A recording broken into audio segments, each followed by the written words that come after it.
Assalamualaikum warahmatullahi wabarakatuh. Ini tentang musyrik. Dalam kehidupan sehari-hari kita, Allah harus ada di hati kita setiap waktu, setiap saat. Tetapi di dalam kehidupan sehari, di saat kita bekerja, asik dengan sesuatu, di saat ada azan, berarti kita harus melakukan sholat. Tapi apabila kita menunda karena pekerjaan, karena apa? Apakah pada saat itu kita sudah dikatakan musyrik? Yang kedua, tentang pasrah. Pasrah, kita menjadikan mungkin anak kita atau siapa untuk menjadi guru dan lain sebagainya. Secara syariat kita sudah mendidik, menyekolahkan, mengarahkan dan sebagainya. Tetapi hakikatnya bagaimana apabila yang kita harapkan itu belum hadir pada anak kita atau siapa saja. Terima kasih. Wassalamualaikum warahmatullahi wabarakatuh. Waalaikumsalam warahmatullahi wabarakatuh. Sebelum kami mengatakan itu syirik atau tidak, kita urai dulu definisi syirik. Syirik itu apa sih? Perbuatan yang menyekutukan Tuhan. Ada iman dalam hati sampean selain Allah, cara wong Islam. Lah syirik, nek musyrik itu adalah orangnya, nek syirik perbuatannya. Lah syirik itu terbagi menjadi dua, syirik jali dan syirik khafi. Syirik jali itu syirik yang jelas. Artinya apa? Kita mengatakan ada Tuhan selain Allah. Itu syirik jali. Tapi syirik khafi, hati kita beriman pada selainnya. Selainnya itu apa? Makhluk. Kita masih beriman pada makhluk. Kalau makhluk itu bisa memberikan manfaat dan mudarat. Al-Maidah 76. Allah katakan, selain Allah itu mala yanfa' malakum darraw wala naf'an. Tidak bisa memberikan bahaya dan mendatangkan manfaat. Tapi nyatanya air ini bisa manfaat. Buktinya bisa menghilangkan rasa haus. Sebetulnya bukan air ini, tapi Allah, yang Allah di dalam dan di luar air.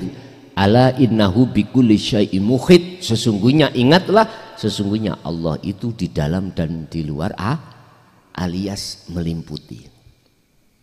Oleh karena kita tidak tahu yang melimputi, maka kita berimannya pada air itu bisa mendatangkan manfaat. Loh, inilah syirik khafi. Perbuatan syirik saya sendiri disebut musyrik, wong sing menyekutukan terhadap selain daripadanya. Tak sekutokno menyang apa nang makhluk. Atiku ono iman selain Allah ini yang bisa mengubah cuaca, yang bisa merubah keadaan, yang tadinya keadaan haus sekarang tidak haus. Itu berarti syirik khafi, syirik yang sangat halus, dan ini tidak pernah dijabarkan di tengah-tengah golongan kita yang ada di syariat. Yang dibahas itu adalah syirik jali tadi yang jelas. Dari pertanyaan, ketika kita itu tidak menjalankan sholat dikarenakan pekerjaan, apakah kita tergolong orang yang menyekutukan Allah? Lah gitu toh. Ngeten Pak Bu, dari mana saya menjawab? Kalau kami menjawab dari kacamata syariat, yang dikatakan orang yang menyekutukan Allah adalah orang di mana hatinya beriman ada Tuhan selain Allah, itu berarti syirik. Kalau dia meninggalkan kala pekerjaan, bukan termasuk syirik, bukan. Iki secara syariat. Dia selama masih beriman pada Allah, dia tidak termasuk, dia itu menyekutukan Allah. Cuman dia dikatakan melanggar aturan yang diperintahkan Allah. Manakala waktunya sampai habis karena kerjaan tadi, wajib ngodok, menyaur.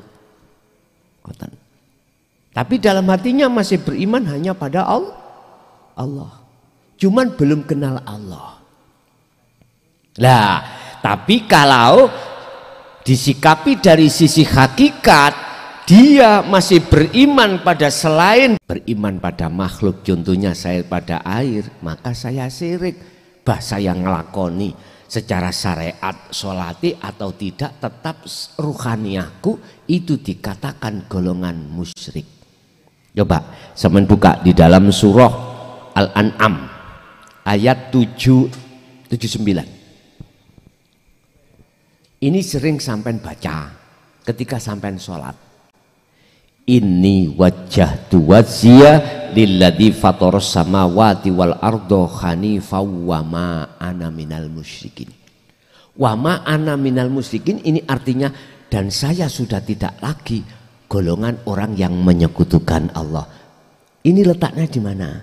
Ketika jenengan hati ini wajjahtu wajhi, kuhadapkan sesungguhnya kuhadapkan wajahku kepada wajah Allah. Allah yang mana? Lilladzi fataras samawati wal ardo, yang menguasai jagat langit dan bumi. Ini di mana-mana dan tidak kemana-mana. Fa aina ma tuwallu fa thamma wajhullah, dimanapun kau mengarah di depanmu ada wajah Allah. Gak paham Pak wajah Allah, karena kita menolak dinu tauhid, otomatis keterangannya kita tolak, ya nggak paham-paham. Kalau kita tidak paham, otomatis kita mengamalkan ini wajah tu wajia, ya nggak bisa, nggak bisa. Syaratnya harus jenengan iki paham dulu dari segi sistemnya, dari segi ilmunya, setelah itu mengamalkan baru benar. Paham ilmu elektro, paham, baru jenengan dandani radio rusak, bisa. Jalur-jalurnya bisa. Ora paham ilmu elektro, dandani power, dandani TV, disambung-sambung ngawur, disetel, gak metu gambare tapi metu beluk. Iku namanya konsleting, bos. Tambah rusak sing yo. Makanya harus ilmunya dulu. Makanya mengapa surat Bayyinah tadi ya dah, Rasulun minallahi yatlu macaake suhufam mutahharah, suhuf-suhuf firman-firman di dalam Al-Qur'an. Iku supaya didengar karena ini tarafnya adalah ilmu, supaya paham bagaimana hati kedudukannya itu pada Allah. Jadi pandangan hakikat nggih Bu syirik, karena iman saya masih iman pada makhluk. Ngoten nggih? Berapa mau? Pertanyaannya 2 apa 1? 2. Terus yang 1? Pasrah.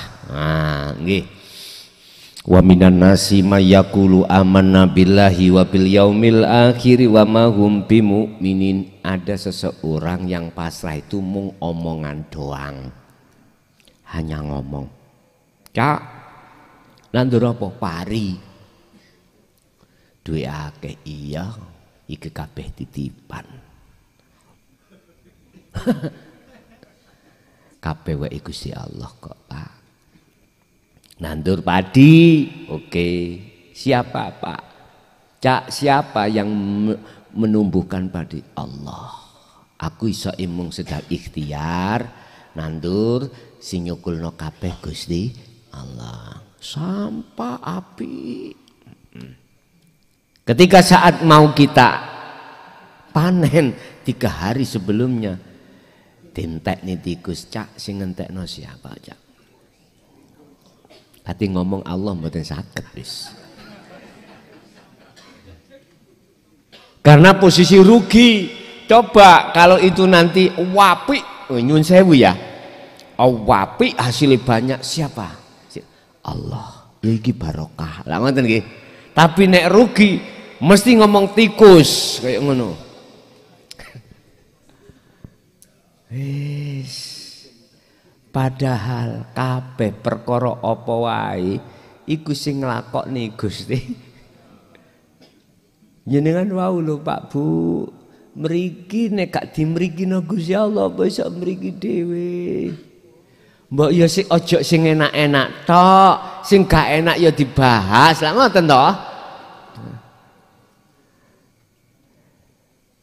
In asobathum musibah qalu inna lillahi wa inna ilaihi rajiun. Berhubung atine menungso iku mau gak ngomong teko Allah entek iku ngomong teko tikus, akhirnya ngamuk-ngamuk, akhirnya muncul satu wahyu, in asobathum musibah, tatkalane kau itu menerima perkara yang gak enak sangka Allah, bagaimana? Qalu inna lillahi wa inna ilaihi, kabeh iku sangka Gusti Allah bali nang Gusti. Kae sok teras tikus. Wis Pak, bosok ketemu tikus mati. Wis pasti gak ngerti gak.